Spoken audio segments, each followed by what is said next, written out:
Police are becoming increasingly concerned about the case of Andrew Gosden.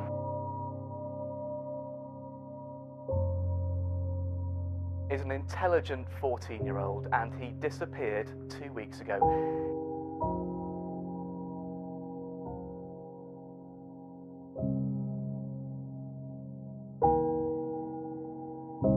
Suddenly, there's a big empty space, and everything, just like in the house, there's no longer somebody else listening to music or watching the TV or generally just moving about, using the bathroom, whatever. But there is suddenly a really huge hole there, and it just seems so much quieter in the house.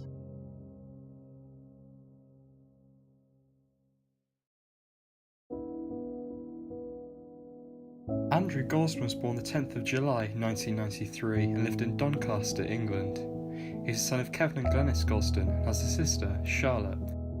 He attended the Macaulay Catholic High School, where he was enrolled onto the government's Young, Gifted and Talented programme for high-achieving students. He had a 100% attendance record and was particularly gifted in maths. Outside of school, Andrew was interested in video games, rock and metal music, snooker and church activities, to name a few. He enjoyed helping around the house with chores such as painting and decorating, perhaps not something every teenager would volunteer themselves for. The Gosdens have family and friends in London. Andrew enjoyed visiting the capital and had an interest in going to its museums and exhibitions. He knew how to navigate the city with its complex transport networks.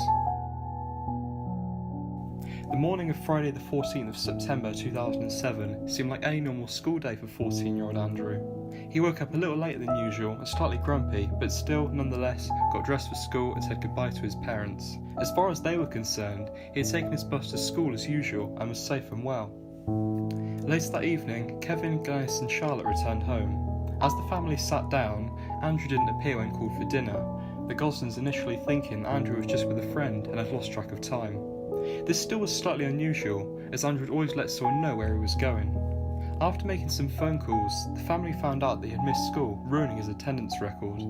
This caused them to immediately raise the alarm and call police. He never missed school. They also noticed he had put his school blazer and tie back in his room, and the rest of his uniform in the wash. Another phone call made to Vicar Alan Murray, a close family friend, revealed that he had seen Andrew going to a local park, sitting on a bench earlier that morning.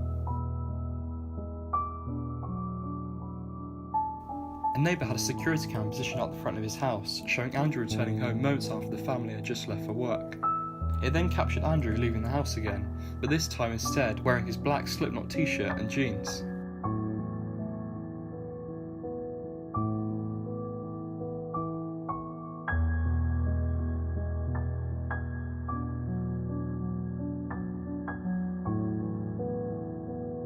At this point, the Gosdens connected that Andrew had waited in the park, waiting to see the car go past to confirm the house was vacated. The family also later discovered that Andrew had taken £200 out of his bank account at an ATM at some point after this. As minutes turned to hours, Kevin and Glenys started thinking about the possibility that Andrew might have ventured outside of Doncaster. Their first guess was London, considering how much he enjoyed it. The Monday after Andrew had gone missing, it was confirmed that Andrew had indeed walked to Doncaster railway station for a train to London's King's Cross. A ticket seller at the Doncaster station remembered serving Andrew since he seemed too young to be travelling by himself. A passenger confirmed that he had sat opposite Andrew during the journey. He interestingly refused a return ticket when offered, despite costing a mere 50p more than a single. This might seem strange, however he could have spent the day in the capital and then arrived at a family member's house to spend that night. Charlotte's laptop, school computers and library computers were all forensically examined by police, with nothing kind of suspicious, as well as phone records being checked. Andrew didn't have an email address or mobile phone. The serial code for his PSP console was also checked, all the way to Sony's headquarters, with no records of an account or communication established on the device. The initial investigation and inquiries following this were controversial. Due to standard procedure, the investigators had to interview the Gosden family. The Gosdens were very understanding of this and compliant, though as time progressed, the family felt they were beginning to be pressured too much and were not being listened to. It seemed apparent that investigators were more interested in why Andrew had gone missing rather than where he had gone to. It was also known what carriage Andrew had travelled in and what time would have arrived at King's Cross, though the search didn't seem to be followed. This is evidence as almost a month after Andrew went missing, police finally got the security camera footage of Andrew arriving at King's Cross.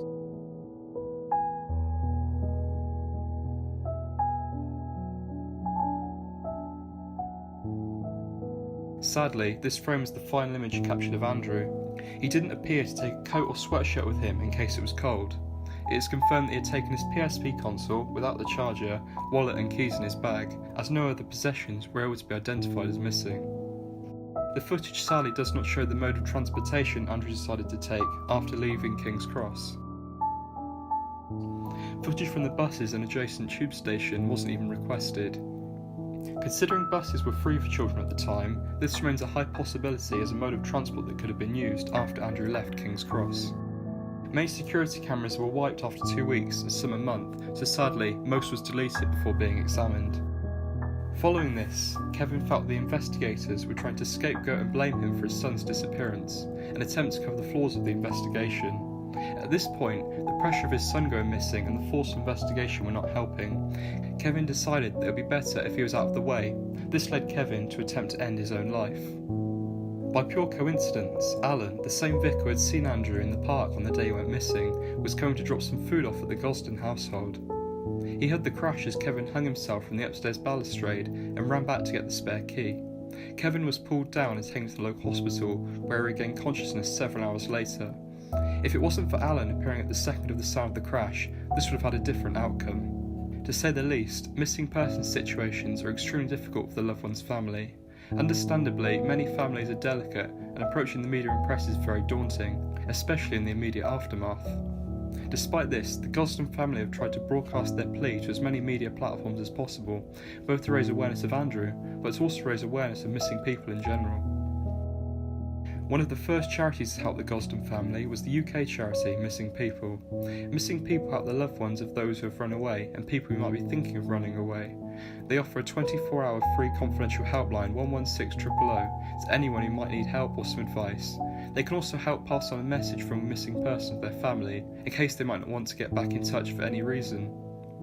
They work to help families of long-term missing people to connect with other families in the same situation. Missing People is part of the European network Missing Children Europe, who help to connect missing children and children thinking of going missing to local grassroots organisations. They have made the 116000 number available in 29 countries in Europe. They also overlook Europe and missing people, researching and providing cross-border solutions. Missing People also work with the National Crime Agency and CEOP on their child rescue alerts, a service to help inform the public of when a child is known to have been abducted or their life is believed to be at immediate risk. Missing Children Europe are progressing to expand the service throughout Europe. Missing People and Missing Children Europe also work on the Not Found project.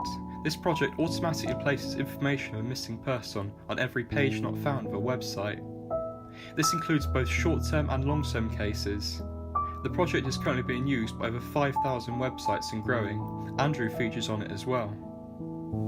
Sadly, over 11 years since going missing, there are currently no leads to finding Andrew. In November 2008, a person came to Leominster Police Station in Herefordshire claiming to have information that the station was manned only with an intercom. By the time an officer had driven to the station to take details, this person had gone. Sadly, the person has yet to get back in touch. In 2011, the Thames River in London was searched, but with no trace of Andrew. In 2017, a person in Lincoln had an online conversation with someone matching Andrew's story. This was followed up, though sadly no conclusions were resulted from this. Since 2017, Missing People have placed numerous billboards across the UK with Andrew's picture as part of their Find Every Child campaign. Andrew's photo representing the children who go missing in the UK every year.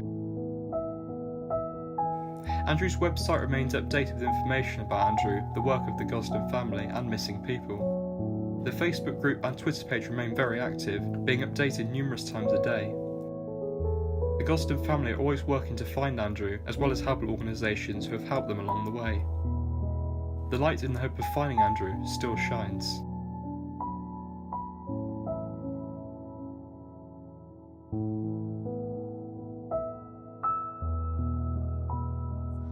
But we're desperate for him to get in touch, and there's nothing that we can't put right, Andrew, if you're worried about anything. Please let us know where you are and we can talk about anything.